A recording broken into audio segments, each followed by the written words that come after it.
Good morning, everybody. Thank you for joining the ACA Small Business Bootcamp. We will get started here momentarily.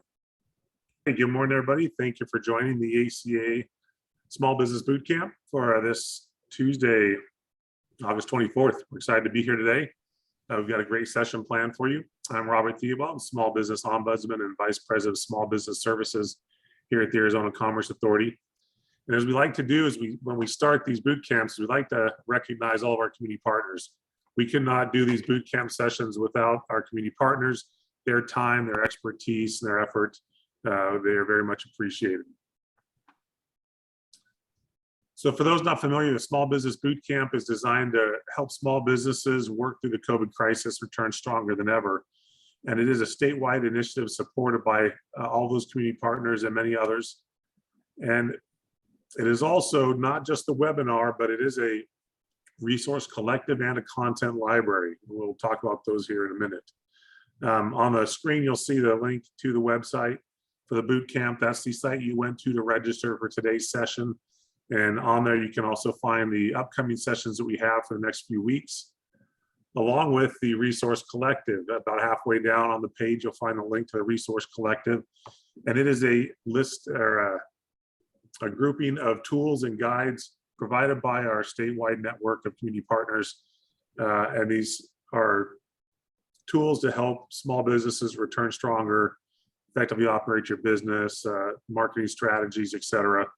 A great page to take a look at. Additionally, one of the great results from this webinar series that we've been doing since April of 2020, we're in our 170th bootcamp series or bootcamp today, is we have over 140 recorded webinars of expert guidance that you can access at no cost. You can go back and review any of the sessions we've done and get that information, download the slide decks, share it with others, whatever you need to help improve your knowledge as a business owner. Each session we do, including today's, will be recorded and posted to the archive. And that is available to anyone to go back and look at and review that information. With that, it just, again, it created an amazing content library for everyone's benefit. Another two great websites that we have available are the state's COVID-19 information and resource website, arizonatogether.org. And then the Arizona Commerce Authority set up the COVID-19 business resources website, azcommerce.com/COVID-19. And on this page, you can find additional business guidance, financial information, and other great tools and resources for any size business.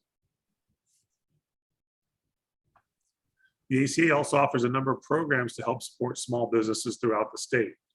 We have our Small Business Services, our Workforce Division, and our Arizona MEP, our Manufacturing Extension Partnership, all available to help provide guidance and support to small business owners across Arizona.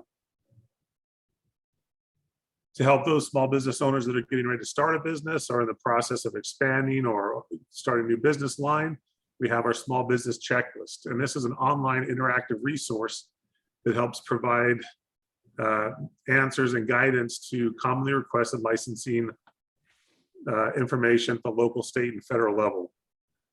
There's also other business items on there or business information that's very helpful.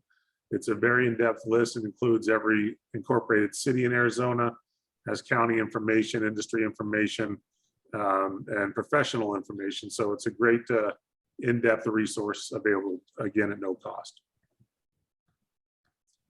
With that, I want to jump into some updates. So we've got a number of good updates for everybody today.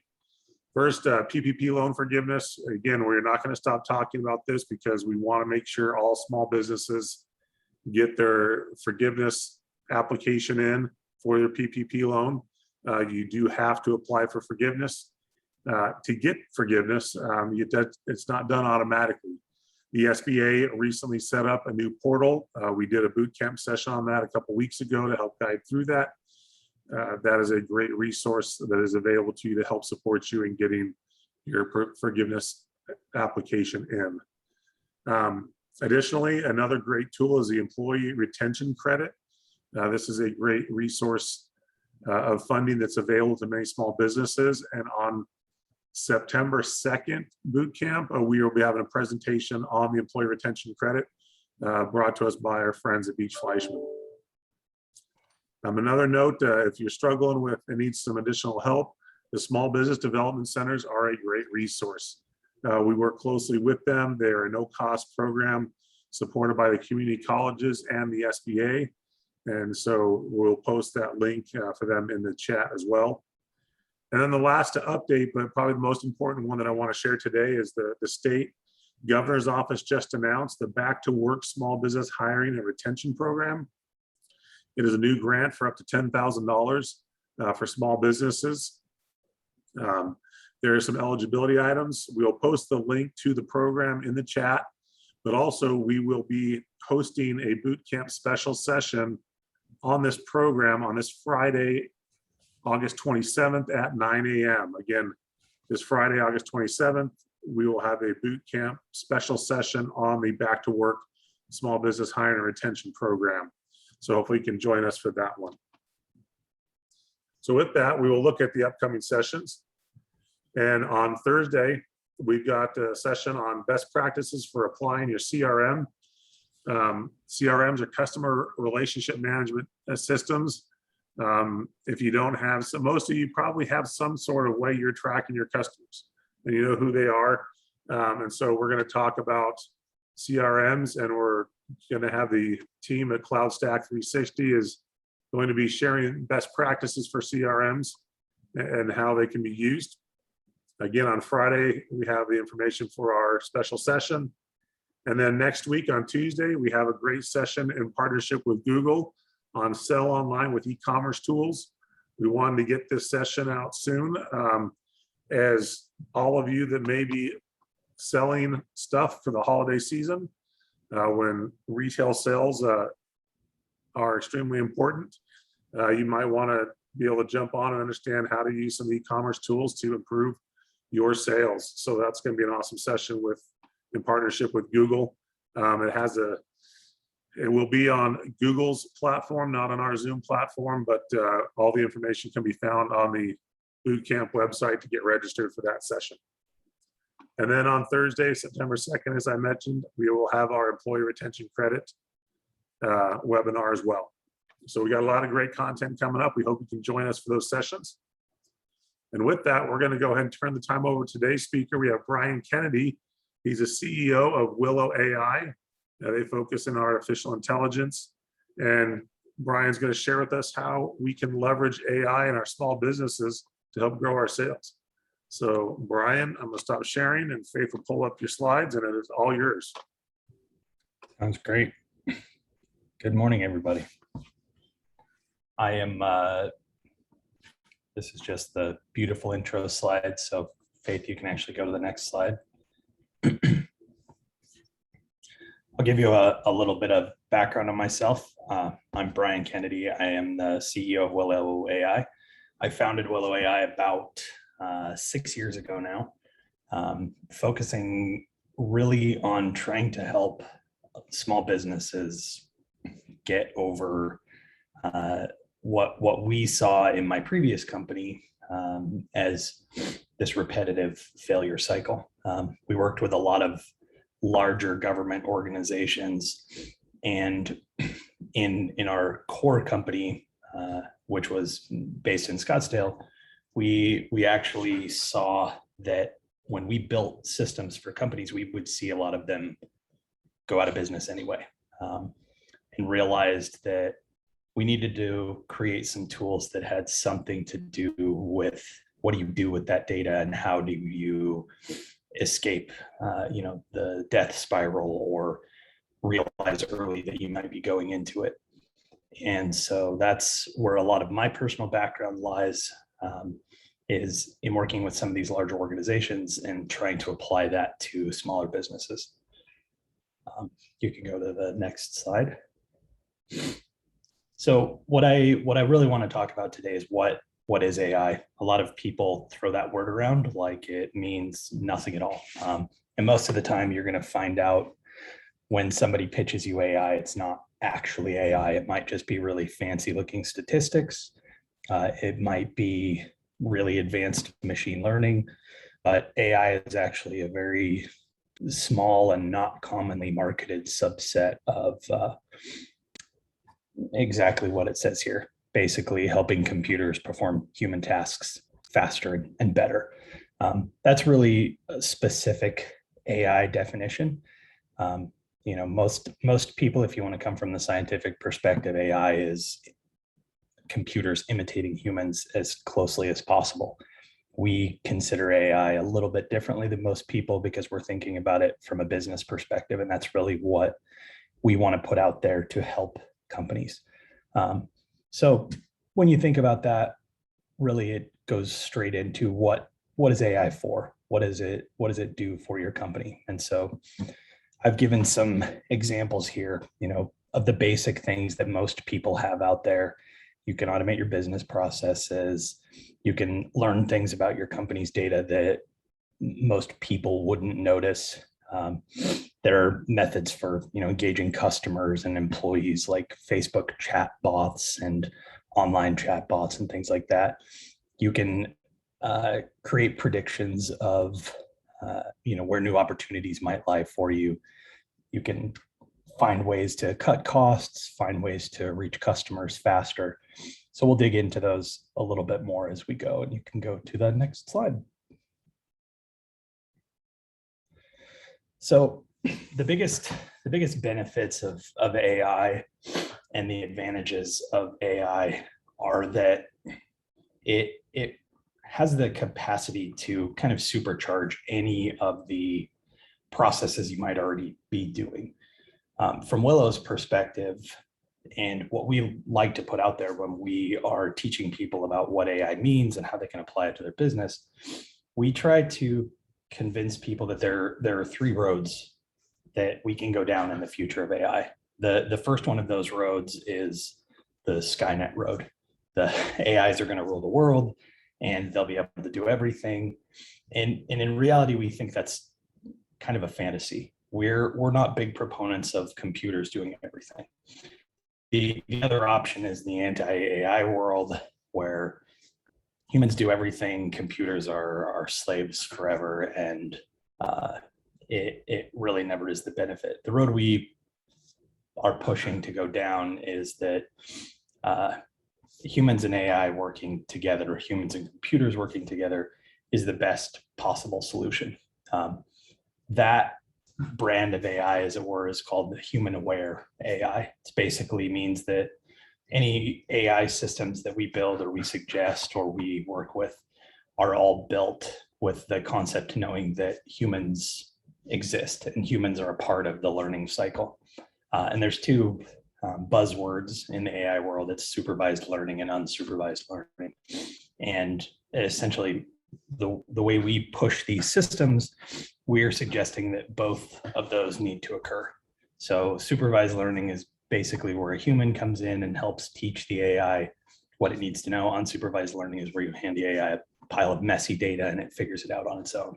That's a very big simplification, but it leads into, what are these benefits? So I'll dig into each one of those a little bit. So faster decision-making is definitely a very, very important benefit. If you have a lot of accounting data, if you have a lot of sales data and a lot of information, it's really easy to throw that into an Excel spreadsheet, generate a bunch of charts. When you're smaller, as you start to grow, as you start to sell more, as you start to have more data, as your company starts to age, you'll find obviously that decision-making data becomes more and more unobvious. And as a result of that, one of the things that AI can provide to you as a benefit is finding those links that are not obvious to us as people. A real great example of that might be, it would take you a while to probably look at all 365 days of sales this year and compare them to all 365 days of sales last year, unless you put that into some kind of software system that has already got a bunch of pre-programmed logic.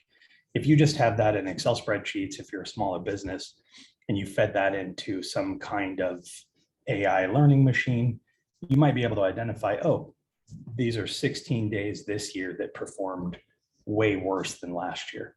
You could find that through statistics, but one of the powers of AI is helping you identify why that happened.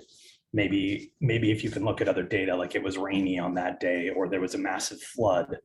I had the joy of driving through Flagstaff right after the rainstorm. So I saw the comment in there about the the flooding in Flagstaff, and those are the kind of things they definitely are going to have some kind of effect on business, and those are often not part of the common off-the-shelf data systems where you go look at your sales data.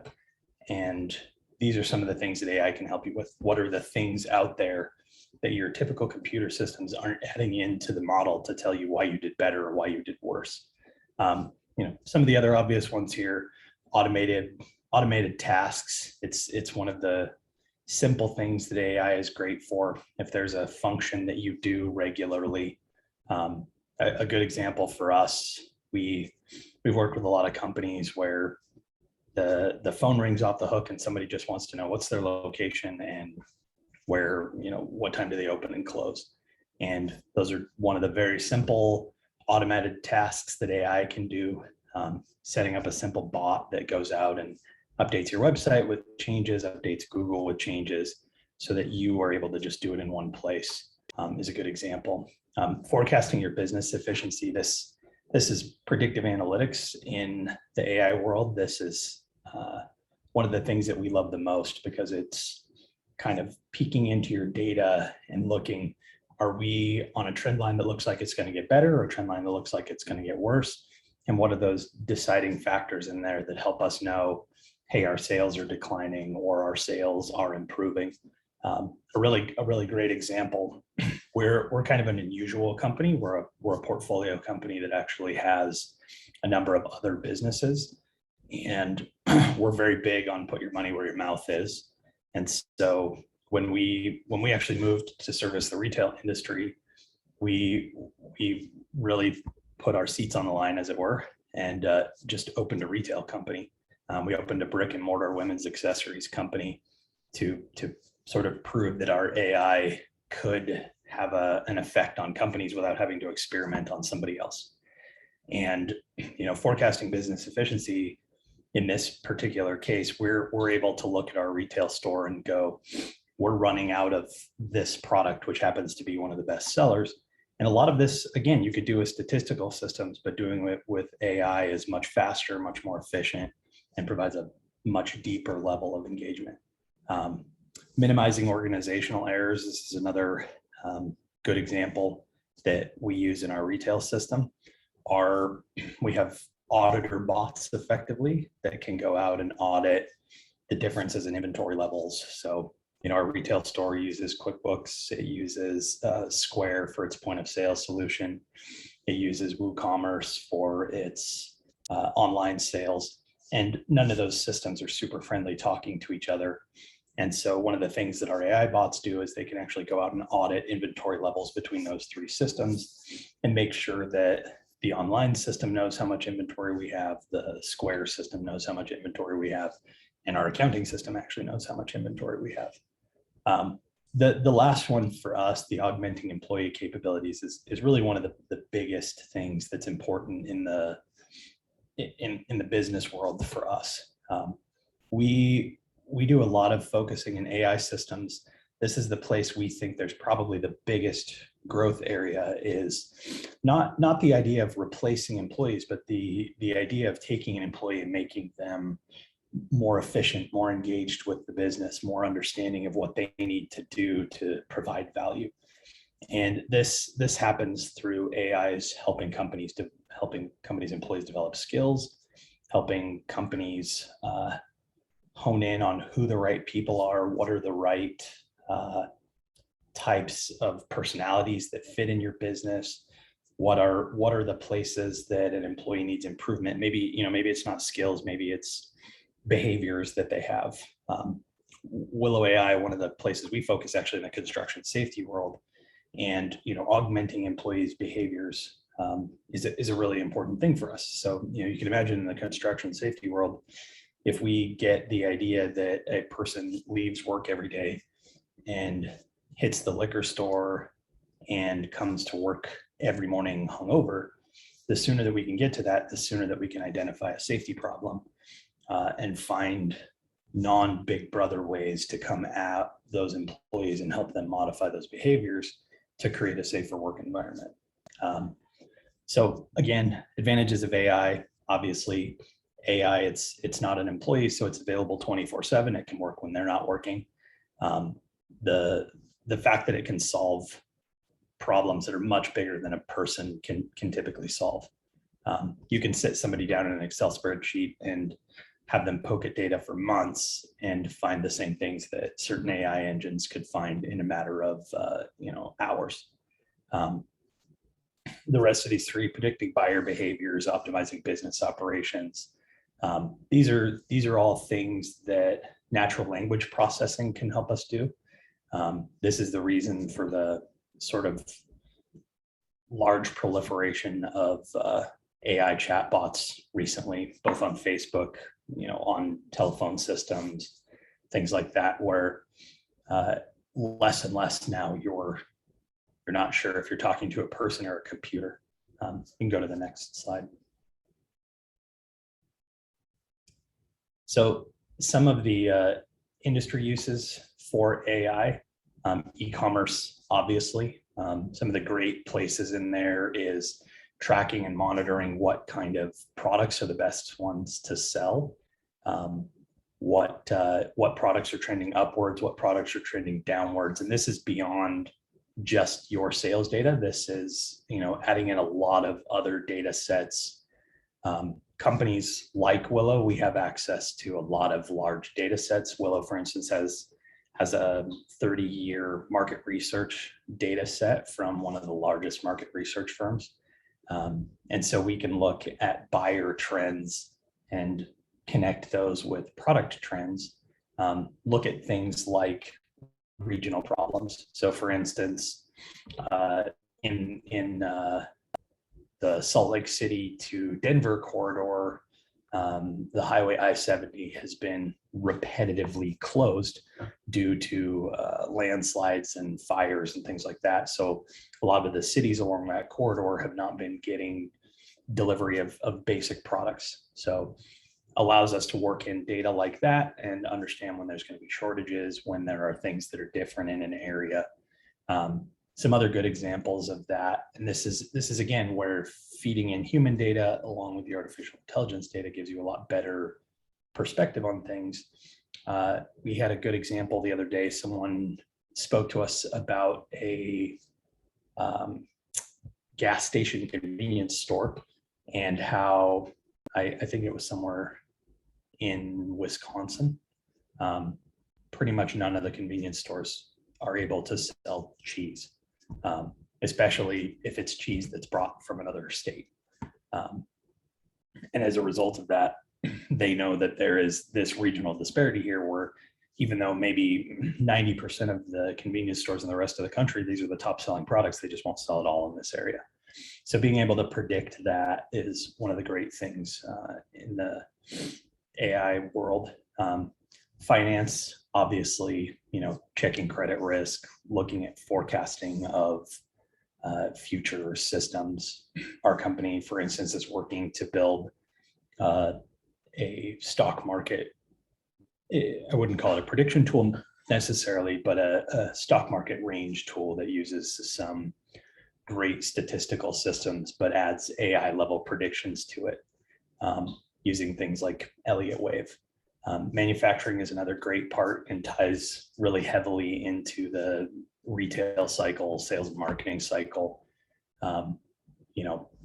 What are the level of defect? What are the number of returns? How much product is being wasted? Things like that. Customer service on here is really a separate one. The great thing about AI and the advancement of text analytics and natural language processing is the ability to take what used to be just messy loads of textual data and actually turn that into something meaningful. So being able to collect, for instance, all of the complaints on Facebook and find out that they're about the same thing without a person having to go through that.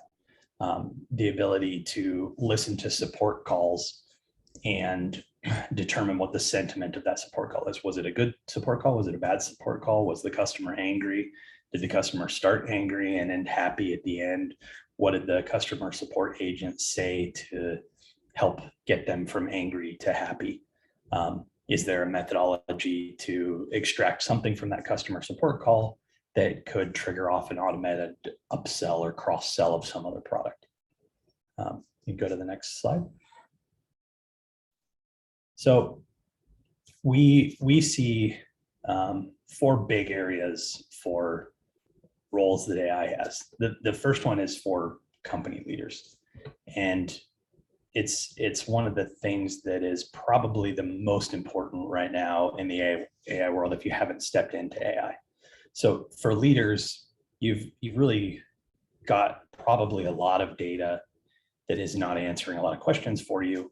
And if you're one of those people that has a lot of Excel spreadsheets, these 4 things here are really what AI can help you with right out the gate.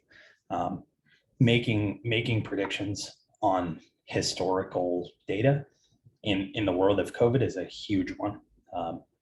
Some of the projects that we've been asked to do as a company have been things like, can you tell us how, based on what happened in 2020, what we might be able to expect for 2021 if there is another lockdown, or if they tell everyone they have to wear masks again, or if this series of news events occurs, what might happen to our industry? We've been able to work pretty heavily with the market data that we had and look at past, we'll just call them disasters, but for instance, since we've got 30 plus years of market data, we can take a look at a city like Philadelphia and go, when 9/11 happened, what happened to sales in this industry? In the furniture industry, for instance, how were sales affected when the housing market crashed? Or when the original SARS virus hit the news, how did sales affect an organization like Walgreens? So that's for the leaders side, is trying to figure out really the high level direction of what top level changes you can make in your company with the data that you have, and how do you make decisions that improve the processes for everything else. For operations, it's really into some of the things I've already talked about. So what employees don't have the right skills, what employees don't have the right culture fit. Which employees do you believe and can predict can be helped to gain those skills? Where is that value and which ones need to be replaced? What resources do you have? What products do you have where there might be future demand? A great, for instance, is if we start to see a bunch of news articles about how the CDC is suggesting that we're going to wear masks. It's pretty easy for our system to predict, and this is obviously a very obtuse example, but pretty easy for a system to predict that if you're a company that carries masks, that maybe it's time to increase your inventory of masks. This calculating risks, calculating breakdowns, calculating malfunctions. If you can look at the data you have and see, for instance, repeating errors that are in your systems that you have, or theft has increased in a particular location, or things of that nature, being able to create risk calculations and give you data that you can act on that a person probably wouldn't normally see is a huge part of that. Again, this comes into the automating tasks thing. And simple automation, it's been around for years. AI-based automation is a lot more advanced. Good example is the automation of an entire workflow of things that have more complex data in them. For instance, given here, a work order gets created and a contract is automatically sent out. The AI recognizes when the contract is returned, an invoice automatically gets sent out with the appropriate data extracted from the work order. You can just kind of think of it as automation on steroids. For marketers, it's a lot of the same artifacts, but this is where, in the business world, in the small business world, this is where some of the exciting things are. Being able to improve advertising conversions by creating a better audience of people that you're advertising to, reducing the churn in your entire audience by identifying problem causers, identifying people who shouldn't be part of that set, improving the customer experience by, chatbots is the example given here, but there's actually a lot that AI can do, automating, emails back and forth, so a customer feels like they're high engaged, optimizing the digital journey. And what we mean by that is taking a look at how a company or a person moves through your sales pipeline and optimizing the experiences. Find out where they spend their most time, find out where people get stuck, find out where people leave the experience, and improve each one of those pieces to ultimately increase your conversions in the end. And then obviously for the finance department, again, some of these parts, automating your invoicing, automating the process of getting paid for those invoices, discovering errors in your accounting system by setting up automated audits of your systems, forecasting and looking for fraud. If you're not familiar with the term heuristics, it's one of the things that is utilized heavily in the AI world for trying to find credit card fraud, trying to find accounting fraud, things like that. As well as, automating some of the more complicated tasks in terms of how your systems work. What are the taxes necessary? What should you be selling in what areas? If you just found out you have to collect sales tax in some state because you sell online, is that going to damage your market or something of that nature? We can go to the next slide.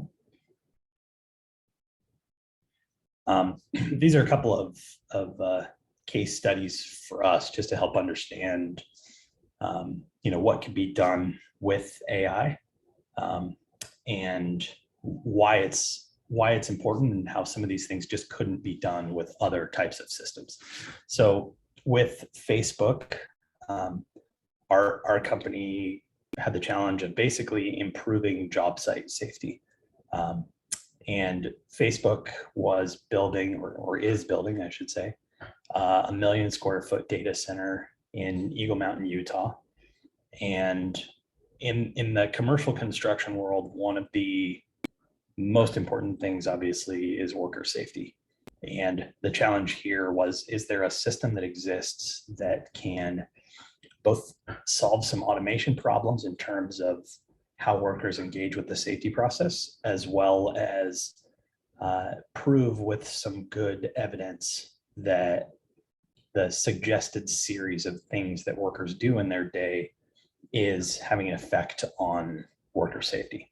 So there's a pretty widely accepted process in the commercial construction industry called pre-task planning. And what it is basically a worker comes to work, they fill out a little card each day that has the tasks they're going to do, has a series of hazards that are associated with each one of those tasks, and then has a series of controls to make sure that they're controlling those hazards. And typically this is a 15 to 20 minute process every day for most safety workers, especially on sites like Facebook. And it's sort of a group process. They handle their safety briefings at the same time, OSHA reports, things like that. And typically, it's a construction crew and their supervisor that goes through this process. So our solution using AI was basically to say, we can analyze this process. We can move this process into a mobile app. We can take the data that comes out of this process, tie it to actual accidents, tie it to observations of, somebody didn't wear a helmet, somebody didn't wear their glasses, things like that, and create a system that gives people kind of like a credit score for how safe they behave at work.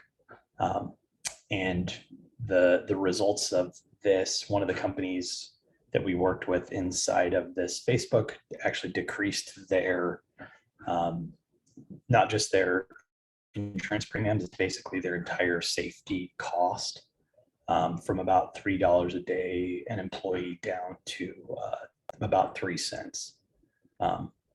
The second one here is Harley Davidson. Harley Davidson, they're a very specialized company. They have a very specialized subset of people that actually purchase their products. They have kind of a captive audience most of the time. If you're a Harley Davidson motorcycle owner, chances are you're going to buy Harley Davidson related products. And the challenge that they have is on the digital marketing side. Their marketing programs tend to compete with every other, not just clothing companies, but other motorcycle companies, other apparel companies, other accessories companies. And the challenge there was basically to look at their digital marketing programs and see if AI could help hone in a better audience. And the end result of this particular one was basically to combine various stores data with audience profiles that could be as targeted as possible. And the end result was going down from about 32 cents per interaction down to about 2 cents per interaction on their Facebook campaigns. I've got a question here from James. So the question was, with the range of smaller businesses Willow has supported, what could be a range of a cost to help set up an AI system to help meet a specific need? Just to quickly answer that question, for AI companies, it ranges pretty significantly. For us as a company, we tend to take again, the show me approach.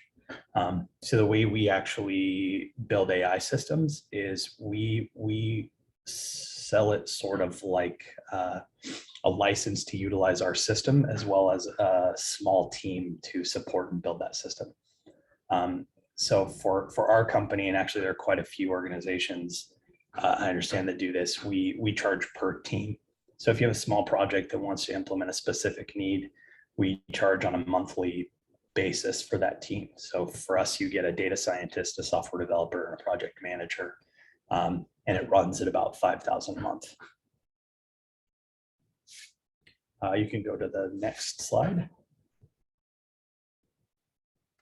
So there are a lot of tools out there.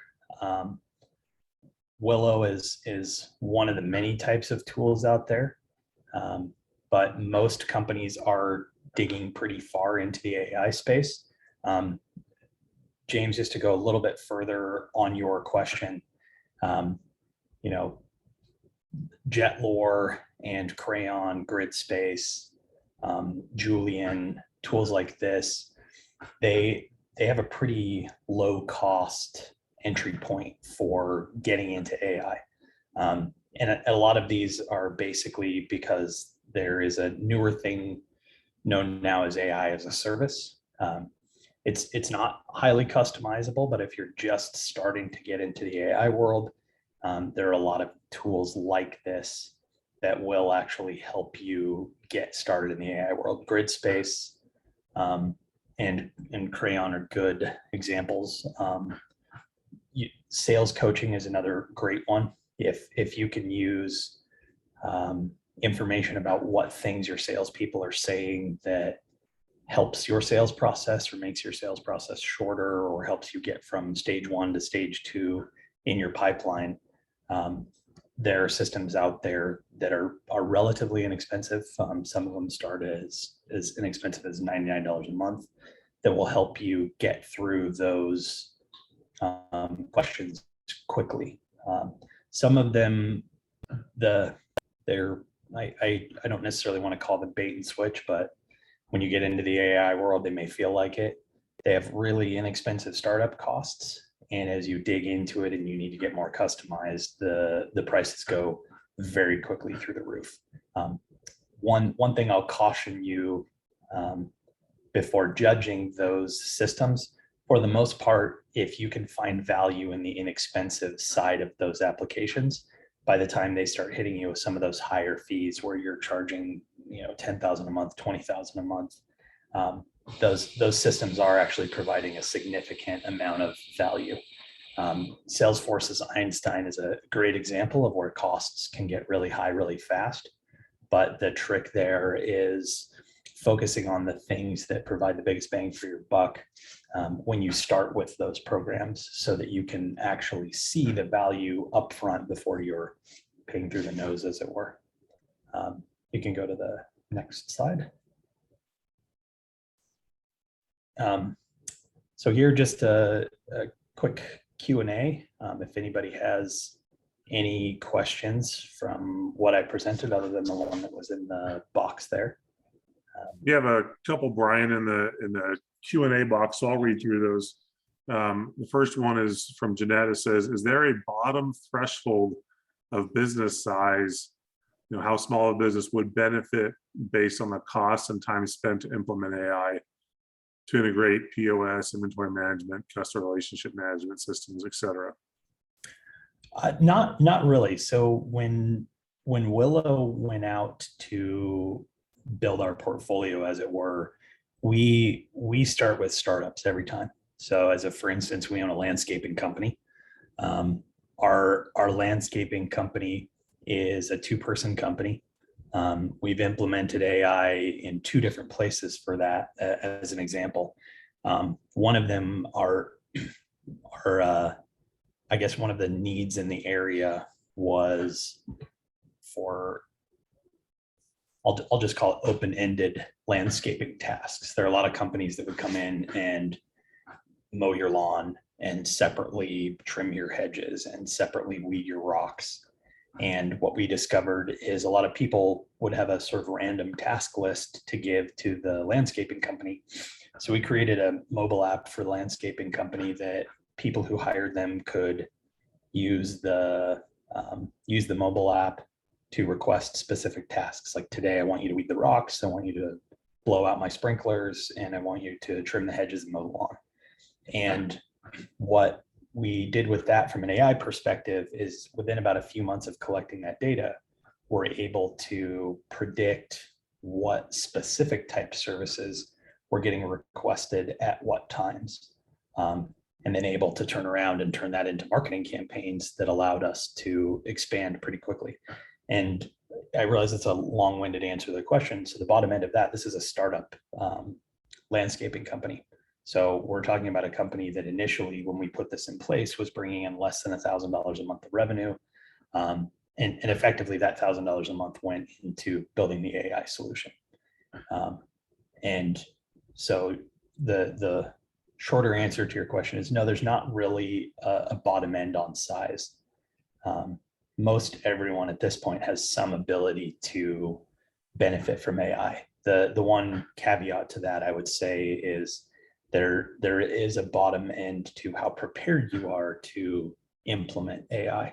And that means you need to have some data to work with. A lot of companies can pull from third-party data, but the companies that succeed the most are the ones that have some set of data. So if you don't have that yet, a better place to start is actually with getting the systems in place that collect the data that you need to use AI on it. Excellent. And then I kind of tag along with that one. The next question is from Sharon. And I was also asking about implementing it with small businesses. And her question might be, for very small businesses, less than 10 employees or less than 200,000 of revenue, what are 1 to 2 ways that you could see AI benefiting a very small business? The biggest place for very small business and AI is in marketing and sales pipeline. Obviously, the thing that every small business wants to do is grow their revenue. And the biggest trick with AI in very small business is not process automation. It's none of that. Those are, I'll call them the luxury of big business. What you really want is the ability to increase the amount of people that are coming into your funnel and the amount of people that are coming out of your funnel without having to increase your staff along with it, unless that's production staff. in a worst case scenario, you have to hire 20 marketers and then you're able to double the size of your business. With AI, the best application point is improving the quality of your marketing so you can increase the top of your funnel, and then improving the steps inside of your sales process to get more deals closed, as it were, whether you are, B2C or B2B, automating processes there and kind of super powering your existing marketing and existing salespeople is the best entry point for very small businesses, especially if you have less than 10 people. Very good. Another question is, does AI work with CRM systems, and does Willow work with a specific one, and which one? The answer to the first part of that question is yes, CRM systems. Actually, there's another question in the chat pod there. What are some key systems? So CRM systems are a key system. If you have something that tracks sales processes, that's a pretty key system. If you are utilizing something that tracks your marketing data, for instance, Google AdWords or, Google BigQuery or some system like that, those are some pretty key systems. Understanding what your business's KPIs are, and if you have some kind of dashboard for tracking those KPIs, those are critical systems. Willow specifically, we're an open data solution, meaning we bring all the data in from various companies and put it into a centralized solution to look through it. So we are system agnostic, as it were. For us, we've had quite literally files that were written in the 1970s that we had to parse and put in our data. And I'm sure some of our data scientists would slap me for saying that we work with that data happily, but we are system agnostic. There's no specific CRM. As long as there's a methodology to extract data from a system, Willow can typically work with it. And there are a number of tools out there in the small business world. Everybody's probably familiar with Zapier. If you're not, definitely get familiar with that tool. It's something that allows you to connect various data systems. We utilize it pretty heavily for extracting data, for getting data in between two systems, and for doing some process automation as a starting point. It's basically an inexpensive tool for connecting systems together without having to hire a programmer first, for the most part. So we highly recommend that tool, just because if you're a very small business, it's a great place to start to get the automation process going and to get your data collected into a central point. Very good. We've got one more in here. And this is kind of like HR. It says, can AI help predict when employee might, or which employee might leave? Yes, as a matter of fact, so one of our companies that uses the platform, it's actually where we first started. We did a very short project with Larry H. Miller, the large auto sales company. And interestingly enough, they have a little bit over a 200% turnover rate. And AI in that application was able to help them predict what some of the key things that were happening that could very, very accurately predict right about when an employee was going to take off. Since that project, AI-wise, we've gone a lot further. We can actually now predict based on Slack communications, email communications, things like that, that our AI is able to digest. Even things like this person is 75% more at risk to create a sexual harassment situation, or to have diversity and inclusion problems. With Larry H. Miller, we were able to predict out some things like, if a salesperson hasn't sold their first vehicle in 3 months, they're going to depart at the 8-month mark, like clockwork. If you sold 15 cars in month 4, but you didn't sell them in the first 3 months, you're still more likely to leave than somebody who sold a car in their first few weeks there. So yeah, short answer to that question is absolutely. And there are a lot of different factors beyond just departure from the company. Identifying people that might be problem causers is another big example, especially since the pushes towards diversity and inclusion and things like that. Predicting that somebody might have a bad response to an irate customer on a Facebook channel can be as important as predicting when one of your key players might be wanting to quit, to help you avoid those disasters. As small businesses, avoiding those disasters can be enormous.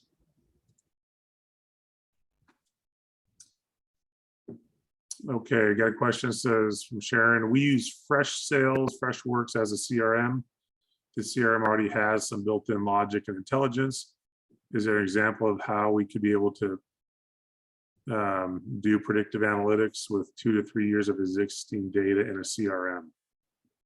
Yeah, so by depending on how well built out you have your sales pipelines in there, that's the best place for predictive analytics in there. It's really looking at the data you have and the demographics you have. This is obviously dependent too, as this B2C or B2B.